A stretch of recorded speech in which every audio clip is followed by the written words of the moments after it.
It was a powerful moment. Close to 50 people, Innu, Inuit and allies, walked through the gates at Muskrat Falls, ending their 5-day occupation. They effectively shut down a multi-billion-dollar hydro project, sending 700 Nalcor workers home. And in concert with rallies here outside the gates and hunger strikes, forced the government of Newfoundland and Labrador to the table with Indigenous leaders. But let's not forget, it's not the 3 Aboriginal leaders that accomplished for Labrador. It's the people that were struggling inside these states that accomplished what is being celebrated today. But we're the ones who went through that gate. We took the gate and we took Muskrat Falls. No other elected leader in Labrador did, but we did it. The people did it. On Tuesday, Inuit and Innu leaders met in St. John's with Premier Dwight. We're here to protect the health of our people, our way of life and our culture.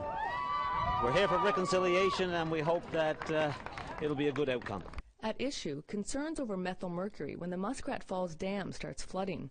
The trees and topsoil left in the reservoir will send methyl mercury downstream, contaminating food sources. People here waited all day for word on the meeting in St. John's, but it dragged on for 11 hours. Early Wednesday morning, a deal was reached. The province of Newfoundland and Labrador, in partnership with the 3 groups, have found common ground on a lot of concerns, a lot of different issues today.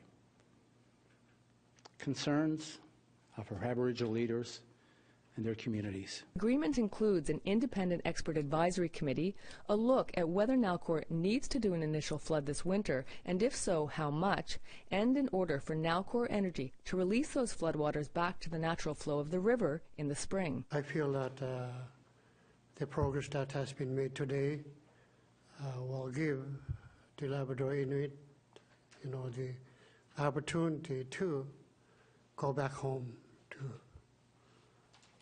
to your family, your friends, your children, your grandchildren. I got news for you. I ain't going home. This is just starting. I'm dug in. The flooding seems to be still going ahead, and once that's done, that's it. And now for them to make some kind of deal with our leaders and say we'll do a little bit, that's not good enough. There's a celebratory feel here, but people still have a lot of questions and concerns. On the one hand, it's a new path forward on the project, decisions based on science with Indigenous input. But many here still want full clearing of the reservoir. We've got too much at stake right now. Not just the food-wise for not being able to eat, but our culture is at stake. Another hurdle, a long mistrust of Nalcor Energy. Well, I've been a pretty vocal person when it comes to Nalcor Energy's corporate behavior and the lack of corporate citizenship. And I think history at this stage is not going to be kind. I don't envy the task that they have ahead of them. The people that were on the inside and the people here at the gate, everyone I talked to did not agree with the deal, and they feel that we've been sold down the river and betrayed somewhat. Lethbridge says this isn't a negative story, though. The rallies and protests unified the people of Labrador. I'm so proud that we can come together as different Aboriginal groups. The people who went in and took over the Nalcor site breached a court injunction. No arrests or charges for now, but it's still possible. Nalcor says it's ready to get back to normal operations. Most people here have gone home to take a break, to get some rest, but they have a lot of questions and say if they don't like the answers they get, they're ready to act again. TRINA ROACHE, APTN National News, Muskrat Falls.